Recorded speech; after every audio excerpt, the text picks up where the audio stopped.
নমস্কার বন্ধুরা, আজকে আপনাদের সামনে একটি চারকাঠা জায়গা নিয়ে এসেছি। জায়গাটির ওপরে একটি আনকমপ্লিট বাড়িও করা আছে। সবই বলবো, তার আগে ভিডিওটি স্কিপ না করে সম্পূর্ণভাবে দেখুন বন্ধুরা। এই যে বন্ধুরা দেখছেন, এই যে এইটি হচ্ছে রাস্তা, 8 ফুট ঢালাই রাস্তা আছে। এই যে বন্ধুরা দেখছেন, এটি ঢালাই রাস্তা, 8 ফুট রাস্তা। আর এই যে দেখছেন, এই রাস্তাটি বাড়ির এই জায়গাটির ওপরে যাওয়ার। ঢালাই রাস্তাটার একটা প্লট পরেই জায়গাটি। এই যে বন্ধুরা দেখছেন, এই যে এই পাঁচিলের গা দিয়েই রাস্তাটি আছে। এই পাঁচিলের গা দিয়ে খুব সুন্দর একটি লোকেশানে, খুবই অল্প পয়সায়। এই যে বন্ধুরা দেখছেন, এই যে জায়গাটির ওপরে আমি যাচ্ছি। বন্ধুরা দেখছেন, এই যে জায়গাটির ওপরে চলে এসেছি প্রায়। এই যে জায়গাটির ওপরে চলে এসেছি বন্ধুরা। এই যে দেখছেন পাঁচিল দেওয়া আছে। এই যে দেখছেন পাঁচিল দেওয়া। এই যে এই জায়গাটির কথা বলছি আমি। এই যে একটি আনকমপ্লিট বাড়ি করা আছে জায়গাটির ওপরে। এটি 4 কাঠা জায়গা। এই যে খুব সুন্দর একটি লোকেশনে জায়গাটি, রেকর্ড টু রেকর্ড জায়গা আছে। চলুন ধারের কাছে গিয়ে দেখিয়ে দিই আপনাদের, বাড়ির চারিপাশেই দেখিয়ে দেবো আপনাদের। এই যে দেখছেন বন্ধুরা, এই যে খুব সুন্দর একটি লোকেশনের মধ্যে জায়গাটি।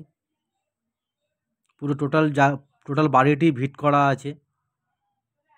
এই যে দেখছেন বন্ধুরা, এই যে বাড়ির এপাশটা আপনাদের একটু ভালো করে দেখিয়ে দিই। এই যে এটা যে সামনের পজিশন, এটা বন্ধুরা এই যে এই পাশটা দেখিয়ে দিই আপনাদের। এই যে দেখছেন বাড়ির একটা সাইড, এই সাইডটাই রাস্তা আছে। এই সাইডটাই, এই যে এই জায়গাটি, এটা হচ্ছে রাস্তা। একটু পিছন সাইডটা আপনাদের দেখিয়ে দিই। এই যে দেখছেন বন্ধুরা, এই যে জায়গাটি বন্ধুরা, এই যে দেখছেন, এই একটা রুম করা আছে। এই যে পাশেই এটি একটা রুম আছে। এই যে দেখছেন বন্ধুরা, এই একটি রুম।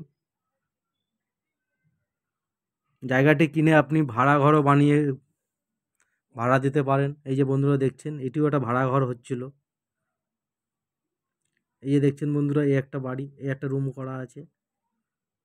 এই যে বন্ধুরা, এই যে দেখছেন, খুবই অল্প দামে 4 কাঠা জায়গা, মাত্র 8 লাখ টাকায়। এই যে বন্ধুরা দেখছেন, জায়গাটির ওপরে আসতে গেলে আপনাদের শিয়ালদা সাউথ সেকশানে এসে ক্যানিং ট্রেন ধরে পিয়ালি নামতে হবে। পিয়ালি স্টেশন নেমে হাঁটা পায় 15 মিনিট। এই যে দেখছেন বন্ধুরা, ভালো লাগলে অবশ্যই স্ক্রিনে দেওয়া নাম্বারে যোগাযোগ করবেন। বন্ধুরা দেখছেন, এই আশেপাশে বাড়ি হয়ে গেছে। দেখছেন, এই যে সম্পূর্ণ একটি হিন্দু পরিবেশের মধ্যেই বাড়িটি। এই যে দেখছেন বন্ধুরা,